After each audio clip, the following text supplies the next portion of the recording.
Games of chance have been around for centuries. Knowing how to compute probabilities gives you an edge in these games. As a result, throughout history, many smart people, including famous mathematicians such as Cardano, Fermat, and Pascal, spent time and energy thinking about the math of games of chance. As a result, probability theory was born. Probability continues to be highly useful in modern games of chance. For example, in poker, we can compute the probability of winning a hand based on the cards on the table. Casinos rely on probability theory to develop games that guarantee a profit. It turns out probability theory is useful in many other contexts, and in particular, those that depend on data affected by chance in some way. As a result, knowledge of probability is indispensable for data science. In games of chance, probability has a very intuitive definition. For example, we know what it means that the chance of a pair of dice coming out 7 is 1 in 6. However, this is not the case in other contexts. Today, probability is being used much more broadly, with the word probability commonly used in everyday language. For example, Google's autocomplete of "what are the chances of" gives us having twins, rain today, getting struck by lightning, and getting cancer.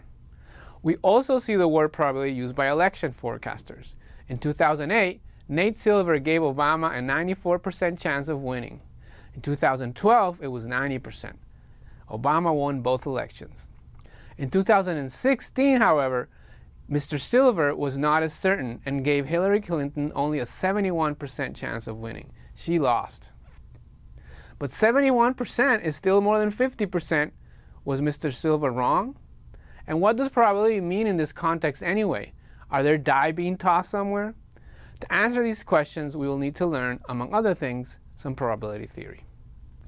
We cover election forecasting in detail in the next module, since we also need to understand the concept of statistical inference, which we explain there. But note that statistical inference builds upon probability theory. The motivation for this module are the circumstances surrounding the financial crisis of 2007 to 2008. Part of what caused this financial crisis was that the risk of certain securities sold by financial institutions was underestimated. Specifically, the risk of mortgage-backed securities and collateralized debt obligations, or CDOs, were grossly underestimated. These two were sold at prices that assumed most homeowners would make their monthly payments, and the probability of this not happening was low. A combination of factors resulted in many more defaults than were expected. This resulted in a price crash of these securities. As a consequence, banks lost so much money that they needed government bailouts to avoid closing down completely. To begin to understand this very complicated event, we need to understand the basics of probability. We will introduce important concepts such as random variables, independence, Monte Carlo simulation, expected values, standard errors, margin of errors, and the central limit theorem. Before we start to try to understand the financial crisis using probability, we will use several examples related to games of chance, as these are simple and illustrative.